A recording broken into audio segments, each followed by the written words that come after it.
Hi guys, welcome back to my channel.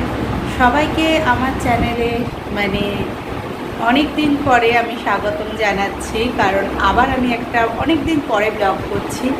আর পেছনে background দেখে ভাবছো কি, আজকে হলো গণেশ চতুর্থী। তোমরা তো জানোই আমার শ্বশুরবাড়িতে গণেশ পুজো হয়। আর তোমরা যারা আমার ব্লগ দেখে আসছো তারা জানো আমার শ্বশুরবাড়িতে প্রত্যেক বছর গণেশ পুজো হয়। আগের বছর যেহেতু আমার মামা শ্বশুর মারা গেছিলো, সেহেতু গণেশ পুজোটা অসুচ পড়ে গেছিলো বলে হয়নি। তো এই বছর আবার কিন্তু ধুমধাম করে আমাদের গণপতি বাপ্পা চলে এসছে। আর আমি কিন্তু ব্যাকগ্রাউন্ড সাজিয়ে একদম রেডি করে রেখেছি। সকাল সকাল উঠে গেছি, এই দেখো টুনি দিয়ে ব্যাকগ্রাউন্ড সাজিয়ে এখন চলে এসেছি সমস্ত সরঞ্জাম সাজাতে।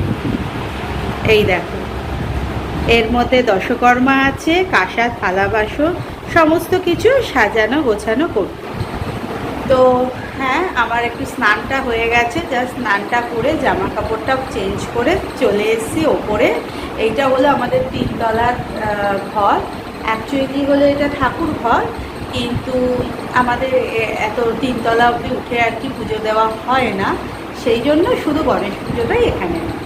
চলো দেখতে দেখো, আমার সমস্ত জোগাড় জানতে কমপ্লিট।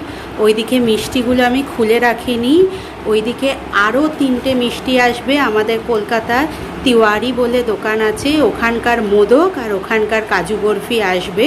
সেটা আমার বাপের বাড়িতে আছে, আমার বাবা নিয়ে আসবে।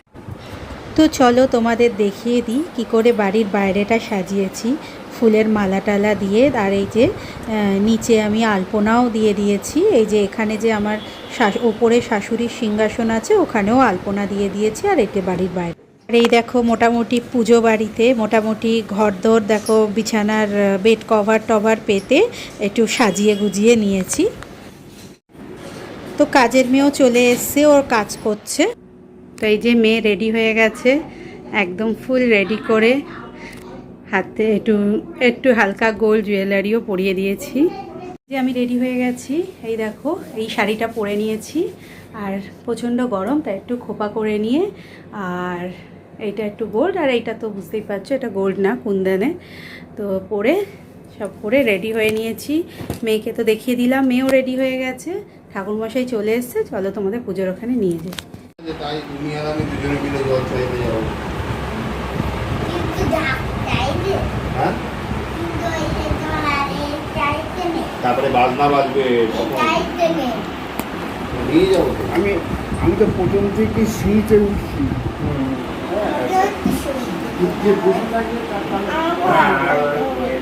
টাকা টাকা আচ্ছা,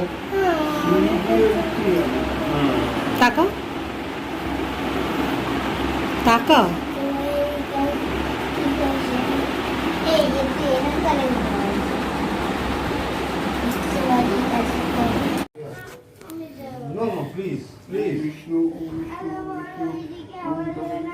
তো এখানে মোটামুটি ঠাকুরমশাই পুজো শুরু করে দিয়েছে।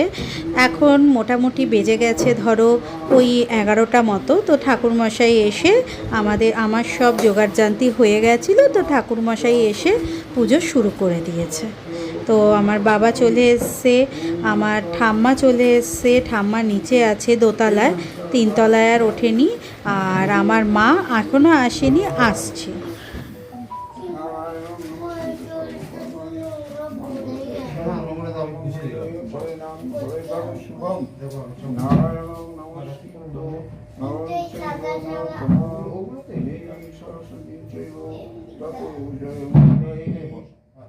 মাধব মাধব বাছি মাধব মাধব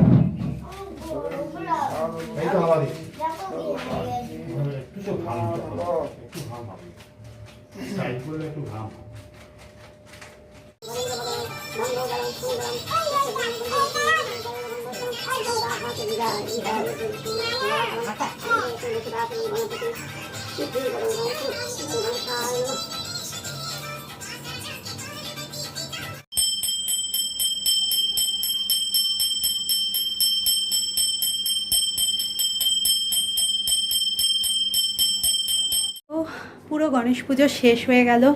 এখন বাজে পাক্কা 1:30। আমার পাড়ায় সবাইকে প্রসাদ দেওয়া হয়ে গেছে, প্রায় 10টা বাড়িতে। তোমাদের দেখিয়েছি কিনা জানি না, ওই মিষ্টির ঠোঙা করা হয়েছে, সেইটা করে ফল প্রসাদ মিষ্টি, আর আমাদের যে নিচে ভাড়াটে থাকে তাকে খিচুড়ি টিচুড়ি। আর তোমাকে দেখালাম যে কাজের রান্নার মাসি কাজ করছে, সেও সমস্ত খিচুড়ি টিচুড়ি নিয়ে চলে গেছে। এখন আমার মা, আমার ঠাম্মা আর আমার মাসি শাশুড়ি চলে এসছে। তারা অল্প একটু ফল প্রসাদ খেয়েছে, বসে এখন গল্প করছে। প্রচণ্ড গরম, আমি এবার শাড়িটা ছেড়ে নেব।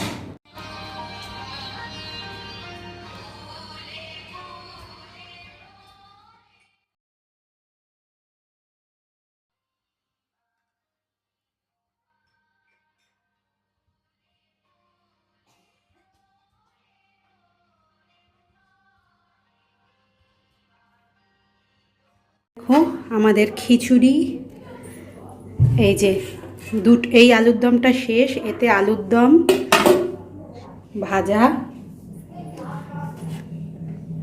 বেগুনি, চাটনি। তো দুপুরবেলা সবাই বিশ্রাম নিচ্ছে। তো এইভাবেই আমাদের গণেশ পুজোটা এবছরের মজা করে কাটলো। তো এই যে সন্ধে হয়ে গেছে, মাসি শাশুড়ি এখন বাড়ি চলে যাচ্ছে।